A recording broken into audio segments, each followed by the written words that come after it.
definition ng trigonometry.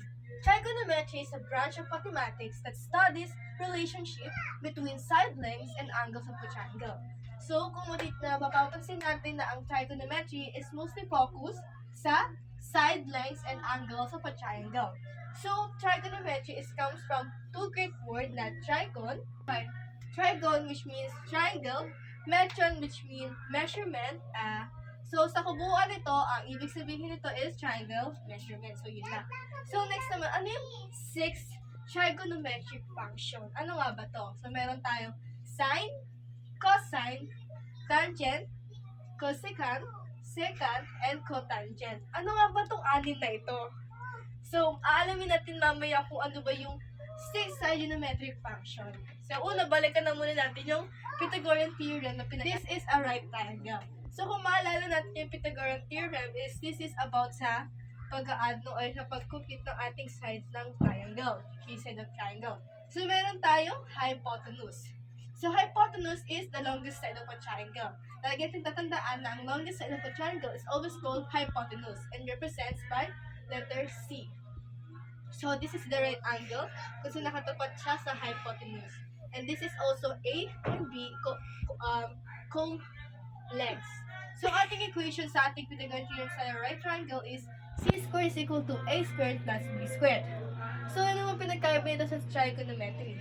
So, sa trigonometry, ang hypotenuse still called hypotenuse along this side of a triangle. Lagi natin tatandaan yan. And then, kung mapapansin natin, wala na siya si A and B. Ang tawag sa kanila si adjacent at opposite. Kung sa last lesson natin ng third quarter, ang tawag doon sa dalawang legs na to ay A and B. Pwede sila magkapalit, pwede siya maging si B, pwede siya maging si A.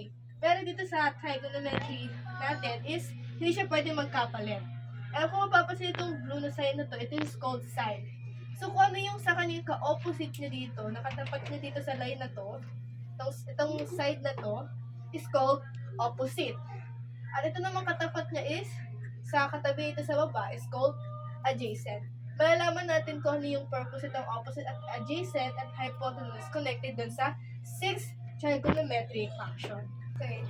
This is the sixth trigonometric radius. So, ito yung sine kanina. It is equal to opposite and hypotenuse. So, sa si hypotenuse. So, napaka-opposite nito ni sine. Itong blue na to. Itong cold sine. Cold sine kasi to. And then, basta ka-opposite yan dito. And then, yung kababa na sa tabi dito is also called adjacent. And this is the longest side, hypotenuse. Tandaan natin. So, sine is equal to opposite over hypotenuse. And si cosine naman is adjacent over hypotenuse. Si tangent naman ay opposite over adjacent. Si cosecant ay hypotenuse over opposite. Si secant ay hypotenuse over adjacent. At si cotangent ay is equal to adjacent over opposite. So, masyadong mahaba, masyadong mahirap kabisaduhin. So, gawin natin siya ng abbreviation para madali nating matandaan yung sixth trigonometric.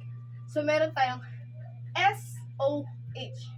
Para mas madali natin matatandaan na natin ng abbreviation si SOH, siya si CAH, siya si POA, siya si CHO, SHA, and CAO. So, paano natin tatandaan? Paano natin gagamitin abbreviation? So, S, sine, O for opposite, H for hypotenuse. So, ano nga sa opposite? Ito si opposite, ito si hypotenuse. So, si cosine naman, CAH.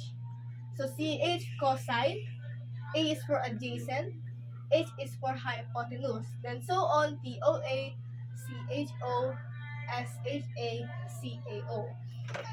So, tayo naman natin na mahanapin yung final six trigonometric. So, imagine na lang natin na wala pa to, okay? So, ano ulit yung abbreviation natin? SOH, CAH, TOA, SHA, CAO, and CAO. So, I want to reproduce. So, may puno dito. Okay. So, hanapin natin to. So, bago yan, tingnan muna natin yung right triangle. So, may kita dito tayo 5, 4, and 3. So, si SOH na sine, opposite, and hypotenuse. So, nasan dito si hypotenuse, adjacent, at saka si opposite. So, kung titingnan natin, tapos natin kanina, the longest side, and then yung katurong ni right angle is called hypotenuse, which is equal to 5. Then, ito si sine, kung saan yung kung saan nakaturo yung arrow na palayo dito, or parang opposite niya is called opposite. And then, yung katabi niya sa baba, the side is called adjacent. So, this is opposite is equal to 3, hypotenuse is equal to 5, and adjacent is equal to 4. Bin-apply na natin yon sa 6th trigonometric. So, SOH, so, sine is equal to opposite, which is 3, and hypotenuse 5. So, ang sagot natin yun is, sine is equal to OBP, HYP is equal to 3 over 5. So, next naman tayo kay CAH. So, si CAH, adjacent over hypotenuse. So, ang ating adjacent is equal to 4, and ating hypotenuse is equal to 5. So, cosine is equal to 4 over 5. So, next naman natin. Ito pala is adjacent and hypotenuse. Then, this is opposite and hypotenuse. Hypotenuse. Then, next naman tayo sa TOA. So, tangent is equal to opposite over adjacent. So, I need to see opposite. Opposite is equal to 3, and then adjacent is equal to 4. So, 3 over 4. Next naman tayo kay cosecant. So, parang ay CHO. So, ito pa rin nawala dito si CHO. So, CHO means H is equal to hypotenuse, and O is equal to opposite.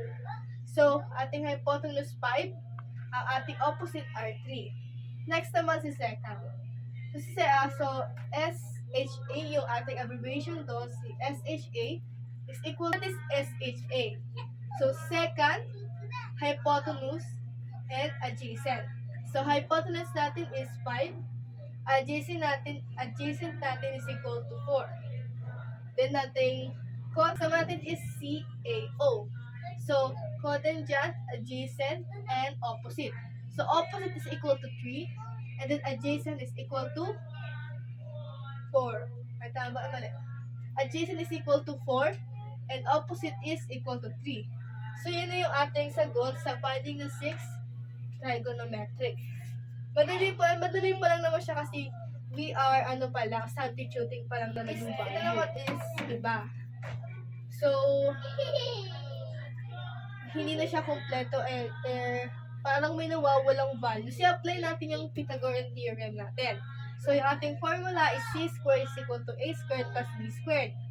So, ang ating solution dito is c is equal to 17, a is equal to blank kasi wala pa siyang sagot, and yun yung missing side natin yung nawawala na kailangan nating mahanap. Then, b is equal to 15. So, let's apply the formula. So, c squared is equal to a squared plus b squared. Substitute the value. C is equal to 17. Parenthesis natin squared natin is equal to a squared plus 15 squared. Kasi yung solution natin, c squared, at naka-squared sila lahat. Then, after natin ma-squared natin sila, 17 squared is equal to 289. And 15 squared is equal to 225. And then, dahil walang value, c is a squared, dahil yun ang hinahanap nating value or missing value natin ng side natin, ipagkasama natin yung like term. So, ililipat natin si 225 at may kita nating positive siya. Kapag nilipat natin siya, mag-change sign siya. So, 289 negative or minus 225 is equal to a squared. And then, subtract natin yung dalawa. 289 minus 225 is equal to 64. Then, let's make it natin dito, naka-squared pa rin si a. Kailangan natin makancel tong squared na to para makuha natin yung missing sign. And then, kung anong ginawa natin kay a, dapat gagawin din natin kay 64. Extract pala, hindi ba squared? I-extract natin siya para mawala yung 2 or yung square dito kay a. And then, gagawin din natin yun kay 64. So, pagka-extract natin, ano ang, okay, 64. So, pag in-extract natin 64 is equal to 8. So, ilipat lang natin sa magiging 8 is, A is equal to 8. So, ang value na nawawala natin is ang value na nawawala natin, ang value ni A is 8. So, meron na tayo, kumpleto na natin yan. So, A is equal to 8, B is equal to 15, and C is equal to 17. Then next, apply naman natin yung find the sixth trigonometry ratio. So, ito si sine. So, ulit natin ulit. Anong longest side natin? Itong part na ito, ang longest side is represented by C. So, ito ating hypotenuse. Hypotenuse is equal to 17. Yun na yung part na kabaligtad ni sine. So, which is, dito, pag ganito lang natin yung line dito, is si P. So, this is called opposite. So, si opposite is equal, has a value of 15. Then, yung katapat niya naman is si A, which is equal to 8. So, nakumpleto na natin yung value or at pwede tayo makapag-move on sa finding the sixth trigonometry ratio. Okay, so meron na tayong value na hypotenuse is equal to 17, opposite is equal to 15, and adjacent is equal to 8. Then substitute natin, let's find the sixth trigonometry. So ating abbreviation is SOA. So si sine is equal to opposite and hypotenuse. So si hypotenuse natin is equal to, substitute natin, na-find natin yung value ni A, and then para na-identify na rin natin na kung ano yung value ni opposite at ni adjacent. Let's move on to finding the sixth trigonometry ratio. So ating abbreviation na SOH, which is opposite and hypotenuse. So ang value ni hypotenuse is 17, and then ang value ni opposite is equal to 15. So 17 over 15. Now, which is cosine is equal to adjacent over hypotenuse. So C. So anong value ni adjacent is equal to 8, and then hypotenuse is equal to 17. Next naman is si TOA. So tangent is equal to opposite is equal to 15, and adjacent is 8. Next naman si CHO, which is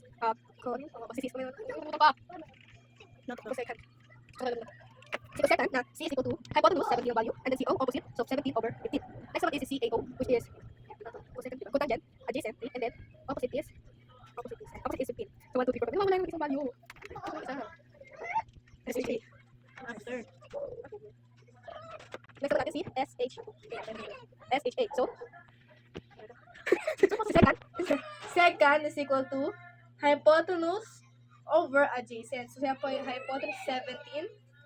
Si adjacent is 8. And then, nahanap po natin yung value ng, nahanap po natin yung 6 trigonometry ratio natin. So, that's all for today, and thank you.